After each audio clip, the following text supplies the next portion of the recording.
नमस्कार, आर्य न्यूज देख रहे हैं आप। मैं हूं आपके साथ पल्लवी सिंह। उत्तर प्रदेश की खबरों की शुरुआत करेंगे बड़ी खबर के साथ। सोनभद्र से ये खबर सामने आई है। यहां पर ब्लॉक क्षेत्र के अंतर्गत मलदेवा गांव के कर्मदहा टोला में अनोखा दावा किया जा रहा है। यहां पर लोवा नदी में चट्टानों के बीच एक शिलाखंड को आज एक आदिवासी महिला द्वारा विधि विधान से पूजा अर्चन किया गया। ये खबर सुनते ही और देखते ही देखते हजारों की संख्या में ग्रामीणों की भीड़ यहां पर उमड़ आई है और इसके बाद गाजे बाजे के साथ उस शिलाखंड को अपने गांव बभनी में लेकर गए और इसके बाद घघरी लेकर जाया गया। विवाहिता ने बताया है कि उसे सपने में हनुमान जी आए थे और बताया था कि मैं इस चट्टानों के बीच दबा हुआ हूं, तो मुझे वहां से लेकर आओ और घघरी में मंदिर बनवाओ, तुम्हारी सभी मनोकामनाएं पूरी होंगी और लोगों का कल्याण होगा, साथ ही साथ लोगों की समस्याओं का भी निवारण होगा। इसके बाद इस महिला ने दो चट्टानों के बीच सपने में आए पत्थर को ढूंढ निकाला है। मैं अभी स्वयं शंकर भगवान जी भोलेनाथ देवों से भी आप बरुआ से बात कर रहे हैं। जैसे हमारे कहने का मतलब ये है, जो ये खींच कर जिसे मैं लाया हूँ, जो बिंदु देवी है, ठीक ना, जैसे मैं बिंदु देवी के नाम से, जिसे यहाँ पे बजरंग बली ने खींच कर बुलाया, जानते हैं जी। जो बजरंग बली हैं, हनुमान जी हैं, महावीर हैं, वो खींच के जो कि मुझे बुलाया यहाँ पे। क्या ये लवकुश मंदिर के ठीक ऊपर में मैं हूँ, ये घाट का रूप है। और योगी सरकार 2 में 100 दिन के भीतर हुए कार्यों की प्रगति बताने के लिए राज्य मंत्री जसवंत सिंह सैनी रायबरेली पहुंचे। इस दौरान संसदीय कार्य और औद्योगिक विकास राज्य मंत्री जसवंत सिंह सैनी ने इस दौरान बताया है कि सरकार ने 100 दिन के भीतर कई अद्भुत कार्य किए हैं। उन्होंने कहा कि 100 दिन के भीतर ही लक्ष्य से अधिक कार्य किए गए और राज्य मंत्री ने यह भी कहा कि रोजगार, सड़क, एक्सप्रेसवे समेत कई अनेक क्षेत्रों में लक्ष्यों से बढ़कर काम किया गया है। इसी दौरान उन्होंने IGRS का कहीं दुरुपयोग तो नहीं हो रहा, इसका भी परीक्षण किया। और आपको बता दें कि इस दौरान राज्य मंत्री दिनेश खटीक के हालिया नाराजगी मामले में उन्होंने जवाब दिया है और कहा कि ये उनका निजी मामला रहा होगा, जिसका अब पक्षाक्षेप हो चुका है।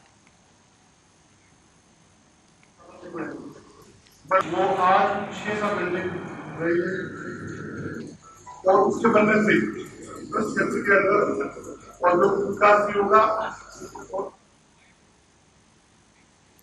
और करते अगली खबर की ओर। विंध्याचल थाना क्षेत्र के अष्टभुजा पहाड़ी के ऊपर सीताकुंड के पास करीब 25 साल का अज्ञात युवक का शव मिला है। ये शव पेड़ से बंधा हुआ था और पत्थर पर बैठा हुआ ये शख्स संदिग्ध हालातों में शुक्रवार को पाया गया। संभावना जताई जा रही है कि उसकी मौत करीब 2 दिन पहले हो चुकी थी और पुलिस ने अब जांच पड़ताल के बाद शव को कब्जे में लेकर कानूनी कार्रवाई शुरू की है। दरअसल मौके पर दल बल के साथ पहुंचे थाना प्रभारी, उन्होंने निरीक्षण किया और जानकारी मिलते ही SP सिटी और क्षेत्राधिकारी ने शव की शिनाख्त की कोशिश की। आशंका जताई जा रही है कि युवक की हत्या की गई है और हत्या करने के बाद उसे वन विभाग के बनाए गए बाउंड्री वॉल पर बिठाकर गले में कपड़ा लगा दिया गया और मौके पर पुलिस अधिकारियों के साथ पहुंचे डॉग स्क्वाड और फोरेंसिक टीम मामले की जांच कर रही है। अष्टभुजा पहाड़ियों पर एक सीताकुंड जंगल के काफ़ी अंदर में जाकर के है, वहाँ पर जो है एक ज्ञात युवक का जो है शव मिला है, पेड़ से लटका हुआ था या पेड़ के सहारे, मतलब वो थोड़ा सा मैं कहूँगा कि ज़मीन की तरफ था और अभी अज्ञात है, उसकी पहचान नहीं हो पाई है। उसके जेब से जो है एक छोटा सा चाकू मिला है और जीन्स पहने हुए था और टी-शर्ट भी पहने हुए था, लेकिन टी-शर्ट उसके गले में थी। बाकी उसका फोटोग्राफ खिंचवा करके जो पुलिस की कार्रवाई होती है, हम लोग SP सिटी और CO सिटी और सभी अधिकारी जो भी वहाँ के कोतवाल और लोकल चौकी इंचार्ज जो भी थे सभी पहुँचे थे। Dog squad, forensic lab team भी वहाँ पहुँचाई गई थी। बाकी BTS वगैरह वहाँ से ले लिया गया है और हम लोग जो टेक्निकल जितनी भी तैयारियाँ होती। खबर अब अलीगढ़ से है, जहां अलीगढ़ शहर के मध्य स्थित बरहदरी में नगर निगम द्वारा अपनी जमीन पर एक नया कॉम्प्लेक्स बनवाया जा रहा है। इसके बाद उस जमीन से लगे हुए नगर निगम के दुकानदारों को अब अपनी अपनी दुकानों को खाली करने के लिए 15 दिन का समय नगर निगम के द्वारा दिया गया। लेकिन इसी दौरान ये भी कहा गया है कि अगर नगर निगम की बात नहीं मानी गई तो उन दुकानों को तोड़ दिया जाएगा और उसका हर्जाना भी दुकानदारों से वसूल किया जाएगा। ऐसा नोटिस दुकानदारों को थमा दिया गया है और आज जिला मुख्यालय पर प्रदर्शन करने पहुंचे दुकानदारों ने कहा कि हमारी दुकानें 60 से 70 साल पुरानी हैं और हम लोग नगर निगम में दुकानों का किराया जमा करते हैं।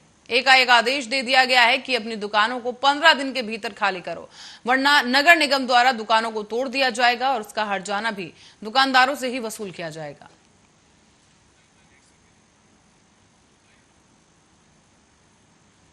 और इस बीच बढ़ते हैं कानपुर की ओर, जहां कानपुर नगर निगम में आज महापौर प्रमिला पांडे ने पूर्व पार्षदों के सम्मान में कार्यक्रम आयोजित किया। इस कार्यक्रम में नगर निगम सदन में आयोजित किए गए इस कार्यक्रम में सभी पार्षद पहुंचे और इस दौरान महापौर प्रमिला पांडे ने बताया कि इन पार्षदों के साथ मेरा पहले 10 साल का कार्यकाल रहा है।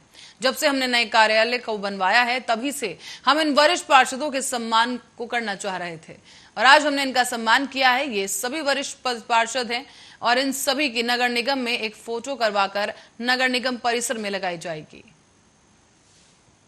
है तो सब लोग आए, इसलिए धन्यवाद। और फोटो बन जाएगी, वही फोटो मैं बाहर लगवा ली। देखिए ये जो इनके साथ मेरा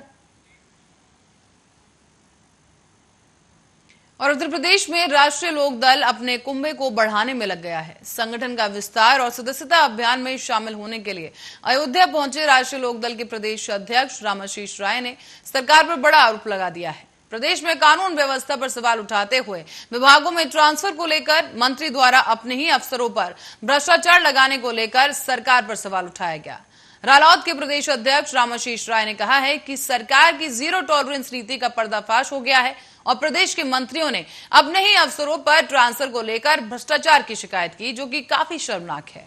अब केंद्र सरकार ने जिस तरह से खाद्य पदार्थों पर जीएसटी लगाई है उसकी लोकदल निंदा की जा रही है और कड़ा विरोध भी लोग करते नजर आए। रामाशीष राय ने आगे ये बता दिया है कि राष्ट्रीय लोक दल का लक्ष्य है कि 5 लाख सदस्य बनाए जाएं, जिसको लेकर पूरे प्रदेश में अभियान चलाया जा रहा है।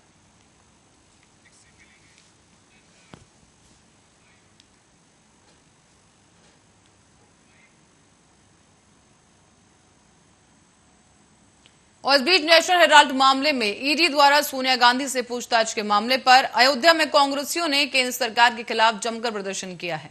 डीएम कार्यालय जा रहे कांग्रेसियों को अयोध्या पुलिस ने प्रेस क्लब तिराहे पर ही रोक दिया और इसके बाद पुलिस से कांग्रेसियों की धक्का मुक्की हुई, नोकझोंक भी हुई। बताते चलें कि जनपद में धारा 144 लागू है और कांग्रेस के जिला अध्यक्ष अखिलेश यादव ने यहां पर कहा है कि केंद्र सरकार ईडी के द्वारा सोनिया गांधी को डराने का प्रयास किया जा रहा है, लेकिन कांग्रेस डरने वाली नहीं है। जिला अध्यक्ष ने यह भी कहा कि सोनिया गांधी को त्याग की प्रतिमूर्ति बताया और कहा कि 2004 में सोनिया गांधी ने प्रधानमंत्री का पद ठुकरा दिया था, इसलिए केंद्र सरकार कांग्रेसियों को डराने का प्रयास न करे। केंद्र सरकार के खिलाफ नारेबाजी करते हुए कांग्रेसियों ने यह भी कह दिया कि भाजपा सरकार महंगाई को रोकने में सक्षम नहीं है, बेरोजगारों को रोजगार नहीं दे पा रही है और जब विपक्ष इस मामले को लेकर आवाज उठाती है तो ईडी द्वारा उसे धमकाया जाता है। लेकिन कांग्रेस ही डरने वाले नहीं है, वो महंगाई के मुद्दे को लेकर, रोजगार के मुद्दे को लेकर आवाज उठाते रहेंगे। हमारी नेता जिनको डराने का काम कर रहे हैं वो त्याग की प्रतिमूर्ति है। 2004 में उन्होंने इस प्रधानमंत्री पद को किसी और को सुशोभित किया था, तो आज उन्हें डराया जा रहा है। उनकी कुर्सी का डर है और डर इसलिए कि विपक्ष की आवाज उठाती है। बेरोजगारी, महंगाई और इस जो ठेके पे सरकारी नौकरियों को किया जा रहा उसके खिलाफ कांग्रेस आवाज उठाती है, विपक्ष आवाज उठाता है, तो ईडी के द्वारा डराया और धमकाया जाता है। इसी को लेकर के हम कांग्रेस जन इस सरकार को चेताना चाहते हैं, आप विपक्ष को ईडी का डर दिखा करके डराना बंद करिए, वरना एक कांग्रेस पार्टी आज से सड़कों से उतर करके जिस तरीके से सदन में लड़ रही है, सड़कों पे लड़ने का काम करेगी। आपको नौकरी देना चाहिए, रोजगार देना चाहिए। आप रोजगार चौपट कर रहे हो, महंगाई पे लगाम नहीं लगा पा रहे हो, रोक नहीं लगा पा रहे हो, नाजायज लोगों को परेशान कर रहे हो, दबा रहे हो। जब विपक्ष उसकी आवाज उठाता है उसको ईडी का डर दिखाते हो। खबरों में आगे बढ़ेंगे, रुक करेंगे मथुरा की ओर, जहां किसान गरीब मजदूर समिति जिला मथुरा के तत्वाधान में प्रदेश अध्यक्ष ताराचंद गोस्वामी ने बंदरों के आतंक से निजात दिलाने को लेकर जिलाधिकारी को एक ज्ञापन दिया है। ताराचंद गोस्वामी ने बताया कि बीएससी कॉलेज के पास राहगीरों को बंदरों ने अपना निशाना बनाया हुआ है, जिससे राहगीर गंभीर रूप से घायल हो जाते हैं। और हाल ही में चौबिया पाली में महिला को बंधुओं ने गंभीर घायल कर दिया। बताया जा रहा है कि इन बंदरों के द्वारा महिला पर हमला किया गया। और वृंदावन में भी श्रद्धालुओं के रुपयों का बैग ये बंदर छीन कर ले गए और श्रद्धालुओं के बैग के पैसे उड़ा दिए गए। इतना ही नहीं बल्कि कुछ समय पहले भी दलपत खिड़की में राजू गोस्वामी की पत्नी को बंदरों ने धक्का दिया, जिससे उनकी मृत्यु हो गई है। ऐसे दर्जनों ही केसेस हैं और अब इन्हीं को लेकर प्रशासन के संज्ञान में मामला लाया जा रहा है। कोशिश की जा रही है और इसी बीच प्रशासन के संज्ञान में मामला अब तक नहीं था। बंदरों से बचने के लिए योजनाओं को लागू किया जाए और बंदरों को पकड़कर शहर से बाहर छोड़ा जाए, ये मांग उठाई जा रही है। साथ ही ये भी कहा गया कि बंदरों की नसबंदी कराई जाए और बंदरों को पकड़ने की योजना बनाई गई। लेकिन आपको बता दें कि धरातल पर जो भी योजनाएं हैं वो मौजूदा वक्त में काम नहीं आ रही। बताया जा रहा है कि इनमें से कोई भी काम नहीं किया जा रहा और ये भी बताया जा रहा है कि बंदरों को उनसे बचने के लिए सरकार योजना शुरू करे और उनसे निजात दिलाई जाए। इसी दौरान राजेश, बालमुकुंद, योगेश शर्मा और अन्य संगठन के लोग यहाँ मौजूद रहे और एक ज्ञापन सौंपा गया। आज हमने एक ज्ञापन जिलाधिकारी जी को बंदरों को पकड़ने के लिए दिया है। मैं समझता हूं कि बंदर आए दिन कभी तो महिलाओं को मार देते हैं, कभी मजदूरों को मार देते हैं, चढ़ जाते हैं, बैग छिना लेते हैं। न मालूम कितने यहाँ पर मथुरा वृंदावन में महिला पुरुष इन बंदरों के द्वारा मर गए। परसों की घटना है, एक मजदूर बीएससी कॉलेज रोड से जा रहा था, बंदर चिपक के और वो गिर गया। गिरने पर उसके फ्रैक्चर हो गया। वो आज भी अस्पताल में भर्ती है। राजू गोस्वामी दलपत खिड़की में था, उसकी पत्नी को घेर दिया गया, वो मर गई। एक मजदूर छत्ता बाजार से आ रहा था, उसके ऊपर बंदरों ने ईंट डाल दी, वो मर गया। वृंदावन के अंदर परसों चौथा 5वां दिन है, एक बैग लाखों रुपए के बंदर ले गए और वो उड़ा रहा है। आज हम और शिवपाल सिंह यादव ने यहां पर कहा है कि मेरी चिट्ठी के असर के चलते सभा में क्रॉस वोटिंग हुई है।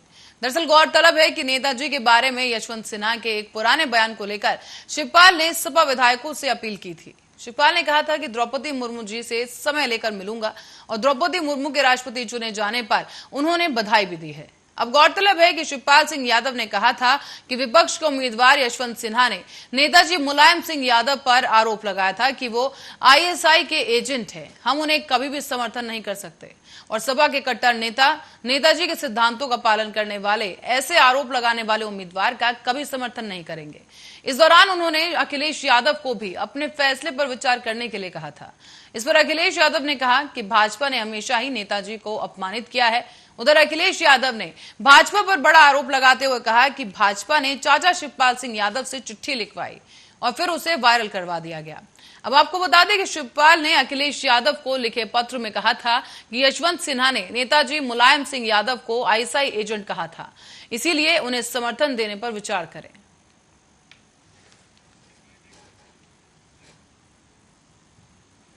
और खबर लखनऊ से है, जहां पर भुवर चौकी के अंतर्गत आने वाले लक्ष्मी विहार में दो परिवारों के बीच जमकर मारपीट हुई है।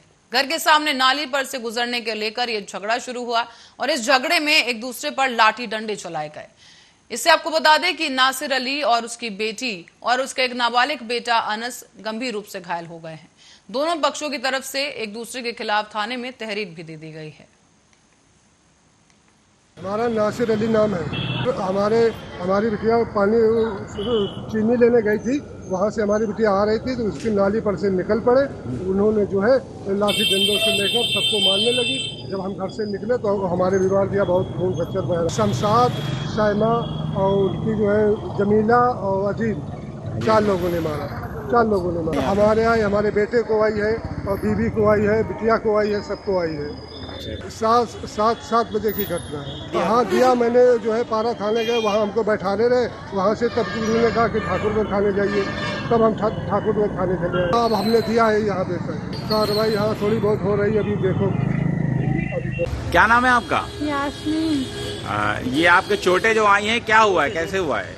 ये मुझे मेरे पड़ोसी ने मारा। मैं यहाँ दुकान गई थी, दुकान से वापस आ रही थी तो चीनी लेकर के उसका लड़का मेरे आगे आ रहा था। वो घर में घुस गया अपने, पहले वो निकल गया। वहाँ मेरे घर में जो है, मेरे गली में जो कीचड़ है वहाँ से निकलने में प्रॉब्लम होती है, तो हम उनके घर के पास से निकलते हैं, बाहर से उनके, तो वो निकल गया। जब दुकान से हम आए तो वो निकल गया, और निकलने के बाद खुद निकल गया। उसके बाद में कांटे रख दिए, तो मैंने कांटे उठा के वो फेंक दिए। मैंने कहा ये कांटे यहाँ क्यों रखे हैं, और बस इतने में मैंने कांटे उठा के फेंकने लगे, तब तक वो लड़का अंदर गया और डंडा लेकर के मेरे सर पे मार दिया। और फिर उसने मुझे अपने, उसका गल पहले पड़ गया था, तो उसने मुझे अपने घर में खींच लिया। मेरा भाई बाहर निकला तो इसको भी खींच लिया, और दरवाज़ा बंद करके हम दोनों को अंदर बहुत मारा। उसके बाद में जब मेरे मम्मी पापा आए, दरवाज़ा ज़बरदस्ती खुलवाए हैं। जब मेरे पापा ज़बरदस्ती दरवाज़ा, और एक बुजुर्ग मां से उसी के बेटे द्वारा धोखाधड़ी कर दी गई। बताया जा रहा है कि इस बेटे ने अपनी मां से धोखाधड़ी कर अचल संपत्ति अपनी पत्नी के नाम करवा दी है और 25 लाख रुपए में बेचने का मामला सामने आया। इसकी शिकायत इस मां ने द्रौपदी से और एसएसपी मथुरा और जिलाधिकारी मथुरा से की। आरोपी बेटे को जल्द ही गिरफ्तार करके कोर्ट में पेश करने को लेकर मां की तरफ से यह प्रार्थना पत्र दिया गया है।